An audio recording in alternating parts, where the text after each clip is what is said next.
আল্লাহ সবাই আমাকে বিদায় করে দিলেও আমি জানি আপনি আমাকে বিদায় করবেন না। হায় আল্লাহ মেহেরবানি করিয়া আপনার রহমতের কুলে আমাকে ঠাঁই দেন। আল্লাহ আপনার রহমতের কুলে আমাকে জায়গা দেন।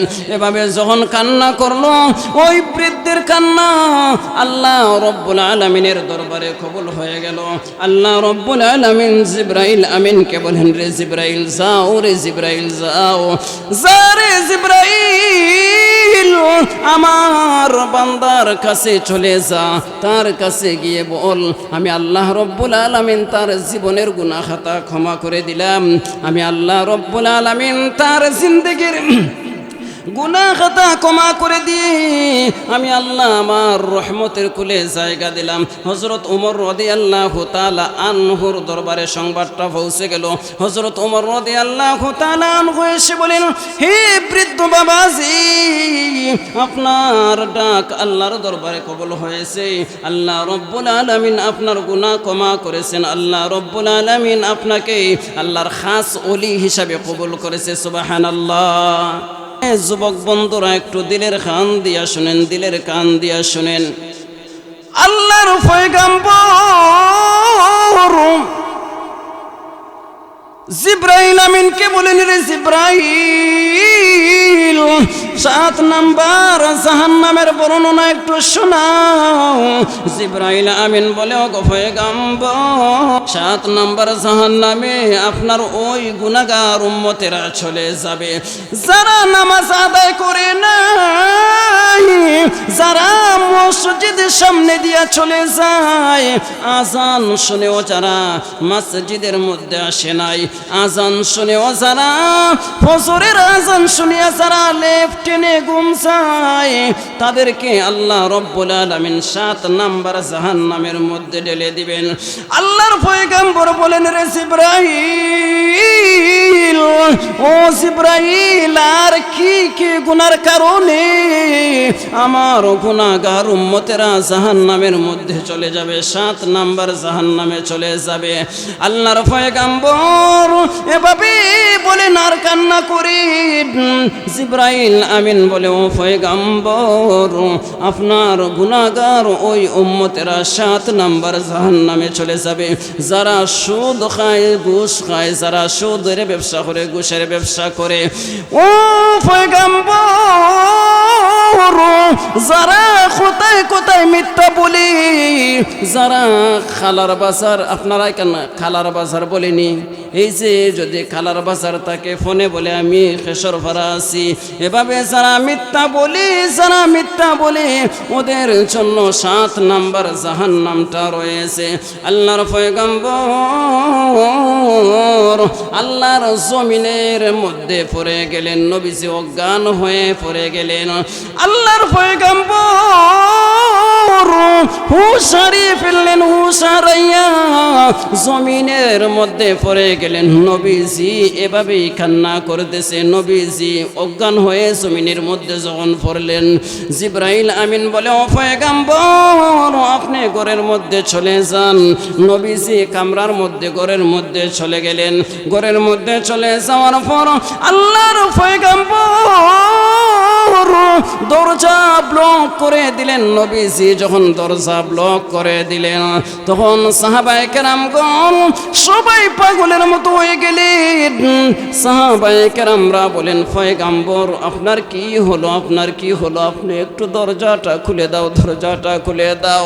হযরত আবু বকর এসে বলে, ও গো পয়গম্বর আপনি একটু দরজা খুলে, আপনাকে দেখার জন্য আমরা পাগল ভরা, আপনার কি হয়েছে গো নবীজি, দরজাটা খুলেন।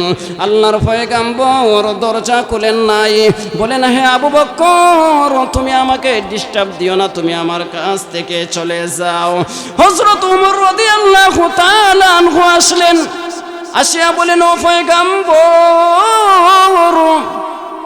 দরজাটা খুলে দাও, মেহেরবানি করে আপনি দরজাটা খুলে দেন। আল্লাহর পয়গম্বর দরজা খুললেন না, বলেন হে ওমর তুমি আমাকে ডিস্টার্ব দিও না। হযরত ওমর বলেন ও নবী গো আপনি দরজা খুলুন, কোন বেঈমান কাফেররা আপনাকে আঘাত করেছে, কোন বেঈমান কাফেররা আপনাকে গালিগালাজ করেছে নাকি? না রে ওমর, আমাকে কেউ আঘাত করে নাই, গালিগালাজ করে নাই। রে ওমর তুই আমার কাছ থেকে চলে যা, দরজা খুলে দেব না। আল্লাহর পয়গম্বর সাহাবায়ে কেরামগণ পাগল, সাহাবায়ে কেরামগণ সবাই পাগল হয়ে গেছেন। সালমান ফারসি অবশেষে আসলেন, আসিয়া বলেন ওগো পয়গম্বর দরজাটা খুলে দেন গো পয়গম্বর, আপনার জন্য সবাই পাগল ফারা, আপনি দরজাটা খুলে দেন। কিন্তু আল্লাহর নবী দরজা খুলেন নাই, দরজা খুলেন নাই। আল্লাহর পয়গম্বর উনি কান্নায় ভেঙে পড়লেন। অবশেষে সাহাবায়ে কেরামদের পালা শেষে অবশেষে মা ফাতেমা আসলেন, আসিয়া বলেন রে ফাতেমা দরজা তো। ফাতেমা বলেন ও পয়গম্বর গো আব্বু আপনি দরজাটা খুলে দাও, দরজাটা খুলে। আমি বলতেছিলাম আল্লাহর পয়গম্বর অজ্ঞান হয়ে আল্লাহর জমিনের মধ্যে পড়ে আছেন। ঘরের মধ্যে যখন নবীজি কান্নায় ভেঙে পড়লেন, আল্লাহর পয়গম্বর ডাক দিয়া বলেন রে আবু বকর, রে উমর, না রে উমর আমাকে কেউ আঘাত করে নাই, আমাকে নির্যাতন করে নাই, জুলুম করে নাই। আমি কেন কান্দি রে আবু বকর জানোস নি? জিবরাইল আমিন জাহান্নামের বর্ণনা শোনাইল। আল্লাহর পয়গম্বর বলেন রে ফাতেমা কেন তুমি কান্না করো? আমি কিসের জন্য কান্না করি রে ফাতেমা জানো নি? তুমি বাবার জন্য চিন্তা করিও না, টেনশন করিও না রে ফাতেমা। তুমি মনে করেছো তোমার বাবার কোনো কিছু হয়েছে, তোমার বাবাকে কেউ নির্যাতন করেছে, জুলুম করেছে। না রে ফাতেমা, আমাকে কেউ নির্যাতন করে নাই, আমাকে কেউ অত্যাচার করে নাই, জুলুম করে নাই। আমি কেন কান্না করি জানো নি রে ফাতেমা? রে ফাতেমা আমি তোমার জন্য কান্না করি না, হাসাইন এবং হুসাইনের জন্য কান্না করি না। আমি কেন কান্না করি জানো নি? আমি কান্না করি আমার গুনাহগার উম্মতের জন্য। সুজুরে বলেন সুবহানাল্লাহ।